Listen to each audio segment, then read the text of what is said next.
Picture this. You're in the middle of a storm, emails flying, phones ringing, everyone needs a piece of you, and you're making decisions based on whatever's yelling the loudest in that moment. Does that sound familiar? Well, here's what most leaders won't say out loud. We're steering high dollar ships with broken compasses and outdated maps. And the cost? Burnout, bad calls, teams who stop believing that the captain knows where they're going. But it doesn't have to be that way. There are 3 maps that every servant leader must master. Maps that bring order to chaos, vision to confusion, and peace to pressure. Map 1. Perspective. Climb the lookout tower.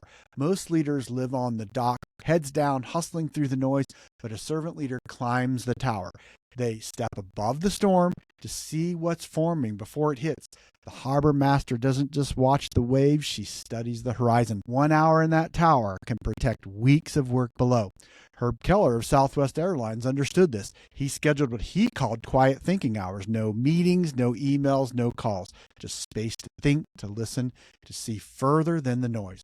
You can't lead what you can't see, and you can't see when you're buried in chaos. Perspective isn't luxury, it's leadership oxygen. Map 2, numbers. Trust your instruments. Your feelings will lie to you. Your instincts will tell you that you're flying straight when the instruments say you're in a nosedive. In leadership, emotions are weather, data is navigation. Servant leaders don't choose between intuition and information, they integrate them. Netflix doesn't greenlight a show on gut feelings, they study the signals. Watch what people watch. Finish, skip, repeat. And then they trust the data and their creative instinct. Your data is your compass, your vision is your map. Without the compass, even the clearest vision can lead you off a cliff. Wisdom isn't guessing right. It's learning to trust the truth that doesn't change when your emotions do. Map 3, perspective versus perception. Everyone has their own map. Here's where many leaders lose their way. They think that their map is the territory, but every person on your team is navigating life with a different map, drawn from their story, culture, wounds, and wins. And none of those maps, including yours, are perfectly accurate.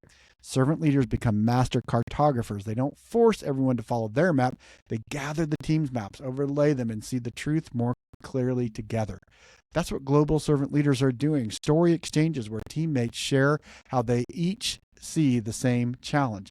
And that's where breakthrough happens, because clarity isn't born from control. It's born from shared insight. So let's bring this home. Servant leadership isn't about having all the answers. It's about cultivating awareness.